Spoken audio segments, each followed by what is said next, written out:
오늘 말씀은 이제 요한계시록이 시작됩니다.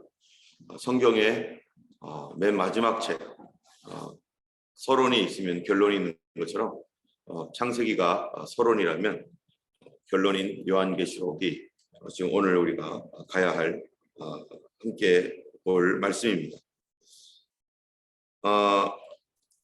이 요한계시록은 우리가 잘 아는 대로 요한이 예수님께 받아서 쓴 또 예수님께로부터 예수님이 보여주신 것을 쓴 것을 기록한 것이 요한계시록입니다. 요한은 예수님의 사도이죠. 예수님의 제자입니다. 요한계시록이 쓰여진 것은 아마도 AD 90년에서 한 96년 사이에 그 어간에 요한계시록이 쓰여졌을 것이다 라고 이렇게 생각을 합니다. 요한계시록이 쓰여진 그런 장소는 반모섬이라고 하는 그런 곳인데 바로 사도 요한이 반모섬이라는 곳에 유배가 돼서 예수 믿는다는 이유로 끌려가 가지고 그곳에 있으면서 쓰여진 것이 하나님께서 예수님께서 그에게 보여주심으로 그가 요한계시록을 기록하게 되었죠. 이 요한계시록은 이제 1절에 보니까 뭐라고 되어 있냐면은 예수 그리스도의 계시라. 여러분 성경에 예수 그리스도의 계시라라고 하는 그러한 그 성경은 유일하게 요한계시록 하나입니다. 이 요한계시록은 예수님께서 직접 계시하신 것인데 다른 마태복음, 마가복음, 누가복음, 다른 어떤 복음서도 또 어떤 사도들의 쓴 서신도 예수 그리스도의 계시라고 하는 말이 없어요. 근데 오직 요한계시록만 예수 그리스도의 계시다라고 분명하게 얘기하고 있는 것이 이거 지금 누가 계시하고 있는 것이냐 하면은 예수님이 계시하고 계시다라고 하는 것을 확실하게 표현합니다. 지금 계시의 원천이 누굽니까? 예수님이라는 거죠. 자, 이 예수님께서 요한에게 이 계시를 하시는데 어떻게 계시하시는가? 여기 보면은 1절에 예수 그리스도의 계시라. 이는 하나님이 그에게 주사 누구에게 주신 거예요? 이 계시를 예수님께 주신 거죠. 그러니까 하나님께서 예수님께서 주사 반드시 속히 일어날 일들을 그 종들에게 보이시려고 하나님이 예수님께 주셔서 반드시 속히 일어날 일들을 그 종들 누굽니까? 바로 우리 믿는 사람들 그리고 교회 특별히 그 종들이 어떤 사람들인가 여기에 보면 7교회가 나옵니다. 여기 맨 뒤에 보면은 그래서 20절에 보면은 내가 본 것은 내 오른손에 7별의 비밀과 또 7금 촛대라. 7별은 7교회의 사자요. 이 사자라는 게 뭡니까? 종들이라는 거죠. 또 7촛대는 7교회니라 한 것처럼 7교회의 사자 바로 목회자들에게 그 목회자는 그 교회를 대표하고 있는데 그들에게 보이시려고 그들에게 보이시려고 그의 천사를 그 종 요한에게 보내어 알게 하신 것이라. 그러니까 이거는 누구를 위한 계시냐면은 교회를 위한 계시예요. 교회의 사자들에게 뭐 하라고요? 이 메시지를 전하라고. 지금 교회에 이 주의 종들이 목회를 하고 있는데 그 목회하고 있는 목사님들에게 이 계시 예수님 주신 이 계시를 교회에다가 전하라고. 때문에 우리가 알고 있어야 되는 것은 요한계시록은 모든 교회가 알고 있어야 된다는 것입니다. 이 요한계시록은 이 주님께서 이 모든 교회에게 주님이 직접 계시해 주신 것이다.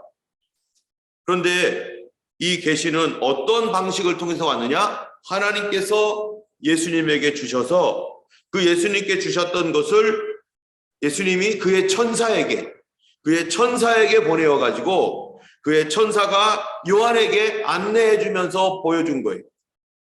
그러니까 이 천사가 요한에게 이제 계속해서 보여지고 천사가 나타나고 하는 이런 모든 계시들이 누구의 허락을 받아서 이 요한에게 보여지는 겁니까? 바로 예수님의 허락을 받아서 하나님께로부터 받은 그 계시의 말씀을 예수님이 천사를 통해서 요한에게 계시하라고 했기 때문에 천사가 자기가 막 보여주고 싶은 거 보여주는 게 아니에요. 어떤 거 보여주는 겁니까? 예수님께서 보여주라고 한 그것을 천사가 보여주는 것입니다. 만약에 예수님께서 보여주라고 한 그것이 아닌 다른 것을 보여주는 천사가 있다. 그거 예수님입니까?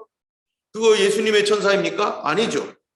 천사는 이 엄중한 말씀, 교회에 관한 이 엄중한 말씀을 바로 예수님이 보여주신 그것만, 예수님 말씀해 주신 그것만 전해야 되는 거예요. 여러분, 우리가 요한 1, 2, 3서 이런 게를 볼 때 어떤 말씀들이 많이 있었냐면은, 이제 베드로전서도 마찬가지지만 바로 이 시대에 거짓 선지자들이 나타났다. 거짓 교사들이 많이 나타났다.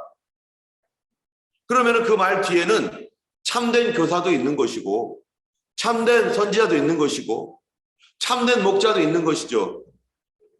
그런데 거짓 선지자, 거짓 교사, 거짓말하는 사람이 누군가? 바로 우리에게 속하지 않은 사람. 우리가 누구였죠? 어포스톨, 사도들의 가르침, 사도에게 속하지 않은 사람들, 그 사람들이 함부로 가르치는 것, 오직 사도들이 가르친 것만 진리이고 사도들이 가르쳐줬던 그 내용이 바로 성경에 기록되어 있는 그 내용이죠. 그것만이 옳은 것이다. 왜 그럴까요? 그거는 바로 예수님께서 뭐라고 했습니까? 내가 너희를 보내노라.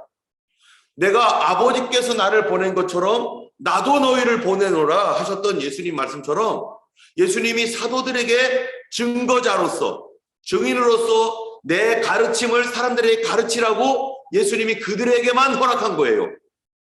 예수님의 가르침은 누가 가르쳐야 되는 겁니까?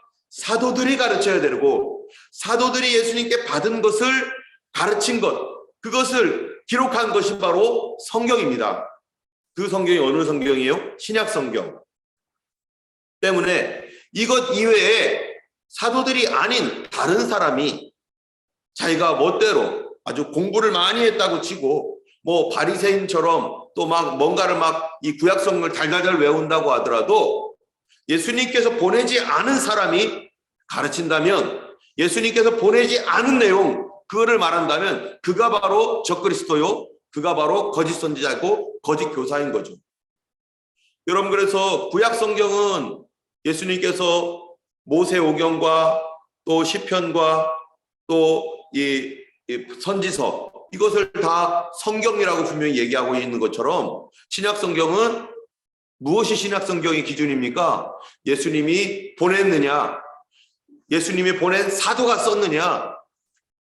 예수님께서 보내지도 않고 예수님께서 말씀을 주지도 않았는데 자기가 나는 예수님에 대해서 깨달은 게 있어, 내가 예수님께 대하여 본 게 있어, 그래가지고 이거를 내가 전파할 거야 하면서 교회에서 그거를 자기가 깨닫고 자기가 본 것을 함부로 전파한다. 여러분, 이거는 뭡니까? 예수님이 허락하지도 않은 거예요. 때문에 우리가 교회에서 하나님 말씀을 전하고 또 어떠한 메시지가 흘러나갈 때는 반드시 그거는 어디 안에 있어야 돼요? 성경 안에 있는 내용이어야 합니다. 성경 안에 있는 내용이 아닌 다른 것들을 자기 주장을 가지고 말하는 것은, 그건 누가 말하든지 그거는 거짓 선지자이고 거짓 메시지이고 주님께서 기뻐하지 않는 것입니다. 그래서 모든 교회는 말씀 위에 있어야 되고, 지금 요한계시록도 천사들이 요한에게 전해주는데 왜 전해줍니까? 그 이유가 뭐냐면은 1절에 그 종들에게 보이시려고. 그 종들이 누구를 대표하는 거예요? 교회예요. 교회에게 전해주는 거예요. 여러분, 구약 성경과 신약 성경에 각각 중요한 계시록이 있습니다. 이 계시록이 어디 있느냐면은 구약 성경에서는 어디가 계시록과 같은 곳입니까? 구약 성경의 계시록, 그것은요 다니엘서예요. 다니엘서에는 이 하나님께서 미래에 일어날 계시에 대해서 얘기하는데, 그런데 다니엘서의 계시들은 특별한 게 뭐냐면은 이 하나님께서 다니엘에게, 다니엘서 9장에 보면은 내 백성과 내 민족 이스라엘을 위하여 내가 계시한다라는 말씀이 있어요. 그래서 이스라엘인 내 백성과 내 거룩한 성을 위하여 내가 70일에를 정했다. 그래서 다니엘서의 계시는 이스라엘을 위한 계시입니다. 그래서 우리가 다니엘서를 읽을 때는 어디에 초점을 맞춰야 돼요? 이스라엘에 초점을 맞춰야 돼요. 이스라엘의 역사가 앞으로 어떻게 될 것인가? 이스라엘의 끝이 어떻게 될 것인가? 그 일을 위해서 이 하늘에서 바람이 부니까 바다에서 여러 가지 짐승들이 올라오고 이런 얘기들이 다 어디에 관한 겁니까? 이스라엘이에요. 그래서 다니엘서는 이스라엘에 대한 계시입니다. 이스라엘의 마지막까지 70일에. 그런데 요한계시록은 어디에 대한 계시입니까? 지금 요한계시록은 1절에 보면 분명히 얘기하고 있어요.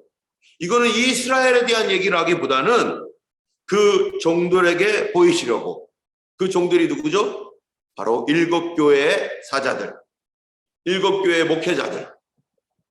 그래서 예수님이 11절에 보면은 10절 11절에 보면 이렇게 말해요. 주의 날에 내가 성령의 감동이 되어 내 뒤에서 나는 나팔 소리와 같은 큰 음성을 들으니 이르되, 지금 주님께서 말씀해 주시는 거예요. 이르되 네가 보는 것을 두루마리에 써서, 지금 쓰라고 했죠. 이게 지금 요한계시록이고 이게 지금 성경입니다. 이거를 써서 에베소, 서머나, 버가모, 두아디라, 사데, 빌라델비아, 라오디게아 등 7교회에 보내라 하시기로. 지금 이 일들에 대하여 예수님께서 7교회에 보내라. 뭐를요? 써서 보내라. 어떤 거를요? 네가 보는 거. 네가 보는 거, 앞으로 네가 볼 텐데 이 보는 것을 네가 써서 보내라. 7교회에. 자, 1절을 다시 가면은 예수 그리스도의 계시라. 이는 하나님이 그에게 주사 반드시 속히 일어날 일들을 그 종 요한에게 어떻게 해요? 보이시려고. 그 종들에게 보이시려고 지금 보여주고 있죠? 그의 천사를 그의 종 요한에게 보내어 알게 하신 것이라. 자, 지금 이거는요, 하나님이 보여주고 있고, 그리고 이거를 쓰라고 말씀하셨고, 이거를 7교회에게 보내라고 말씀하셨습니다. 그러면은 요한계시록은 누구를 위한 말씀이에요? 7교회를 위한 말씀. 그리고 7교회는 무엇을 대표하는 겁니까? 이 세상에 가고 오는 모든 교회를 대표하는 교회가 7교회입니다. 여러분, 그 당시에 교회가 뭐 7개만 있습니까? 훨씬 많죠. 고린도 교회도 있고 골로새 교회도 있고 뭐 또 어디 있습니까? 데살로니가 교회도 있고 여러 교회들이 이미 존재하고 있고 로마 전역에 교회들이 많이 퍼져 있어요. 그런데 7교회라고 말한 이유가 뭡니까? 7교회라고 말한 이유는 7이라는 숫자가 특별하기 때문이에요. 여러분이 오늘 요한계시록에 보면은 요한계시록에 이 뭐라고 되어 있냐면은 7교회, 우리가 7이라는 숫자가 많이 나타나죠. 7교회에게 보내라. 그 다음에 나타나는 그 내용이 뭡니까?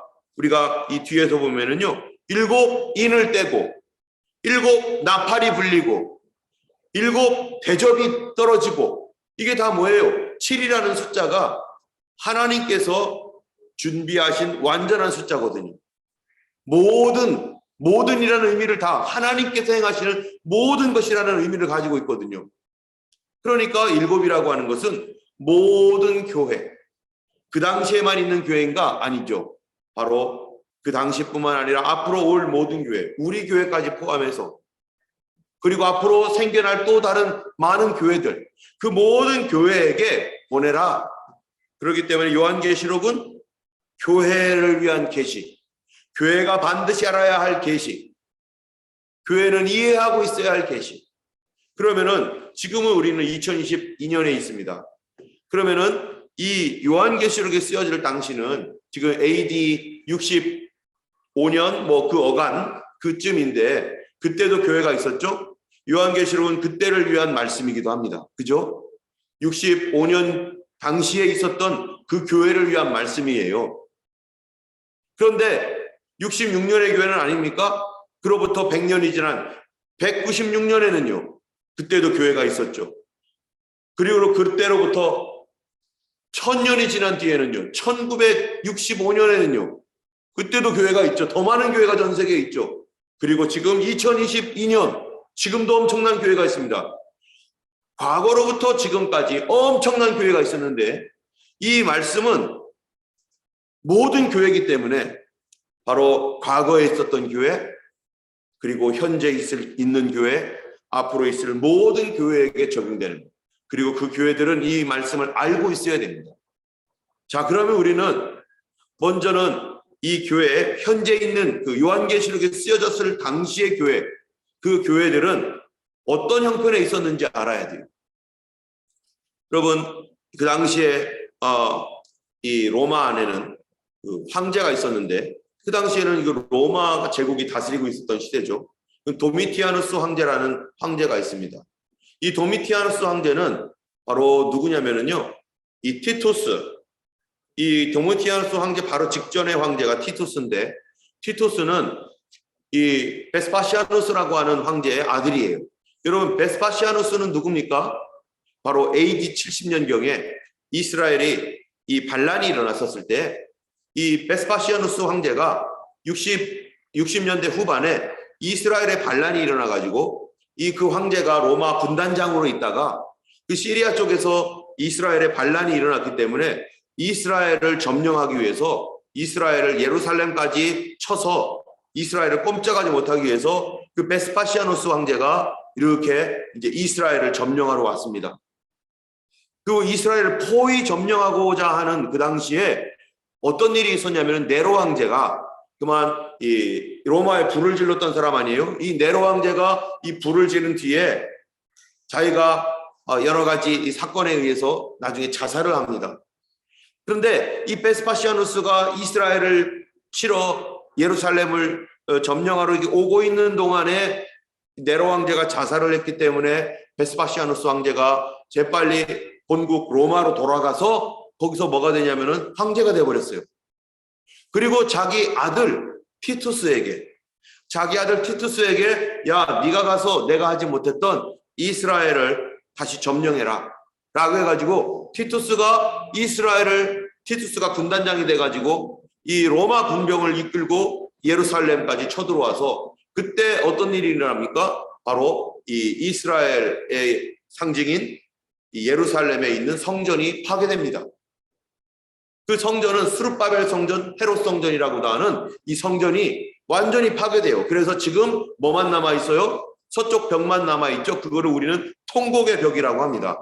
티투스가 이스라엘의 성전을 파괴해놓고 마지막으로 그거를 기념하기 위해서 내가 성전을 파괴했다는 것을 기념하기 위해서 서쪽에 있는 벽만 남겨놓고 완전히 없애버렸어요. 그리고 베스파시아누스가 죽은 다음에 티투스가 왕이 됐죠. 그런데 티투스가 로마의 황제가 되었다가 얼마 황제 일을 하지 못하고 그가 죽습니다. 그리고 나서 그의 동생 도미티아누스, 그의 동생인 도미티아누스가 황제가 되는 거예요. 지금 이때가 언제냐면 바로 그 동생인 도미티아누스가 황제가 되었는데, 이 도미티아누스는요, 이 뭐라고 하냐면 자기를 신으로 부르라.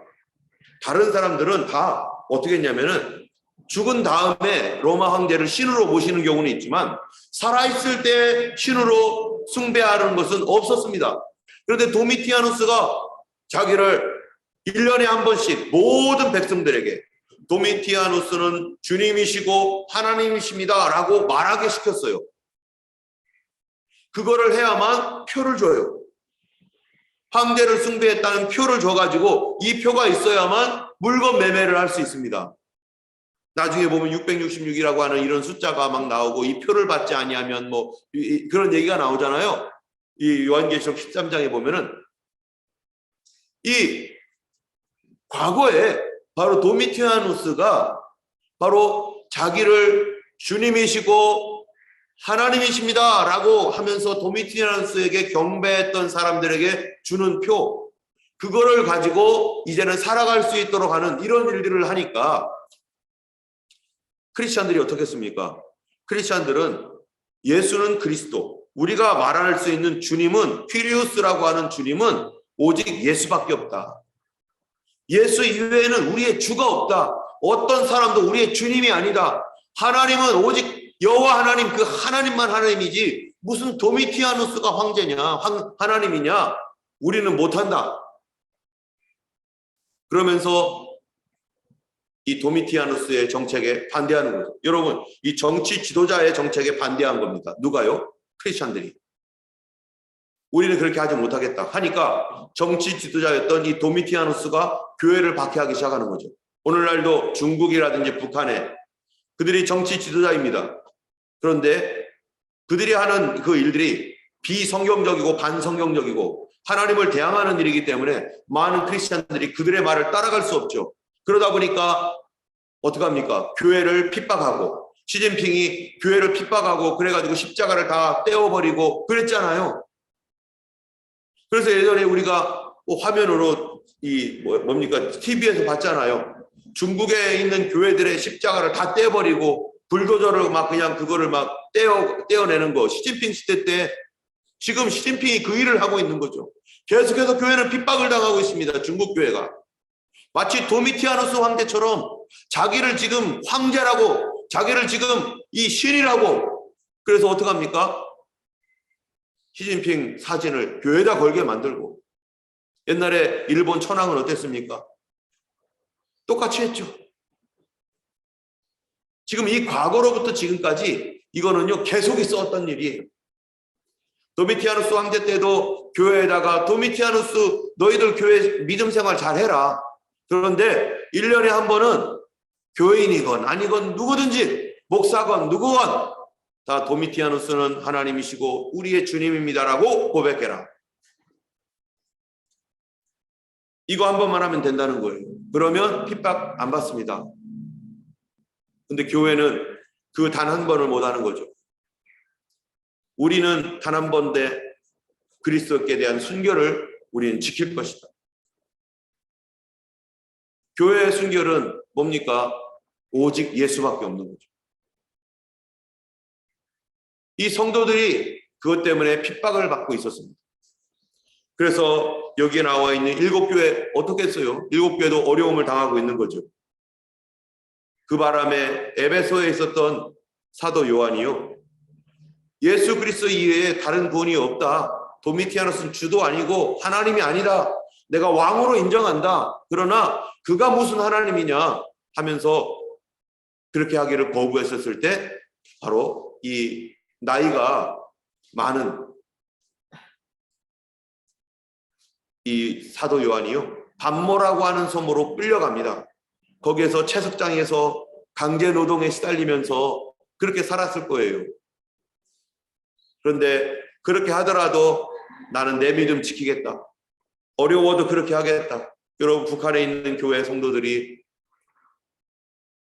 정말로 김일성, 김정은 그 독재자들이 하는 말대로 따라주고 그렇게 하면요, 그냥 속에서 숨어서 그냥 아닌 것처럼, 나는 그리스도인이 아닌 것처럼 하면서 그렇게 했으면 그들이 핍박을 받지 않을 텐데, 그들이 예수님을 부인할 수가 없어서 잡혔었을 때 나는 그리스도가 나의 주님입니다 라고 고백함으로 말미암아 정치 수용소에 들어가고 거기서 고난을 당하고 있고, 이것은 앞으로 요한계시록에서 말하고 있는 것이 뭐냐면은 어떤 특별한 독재 국가에서만 그런 일이 있을 것이 아니라 미래에 관한 이야기도 있잖아요. 앞으로 마지막 때가 되면은 바로 이러한 일들이 전 세계적인 현상으로 있을 것이다.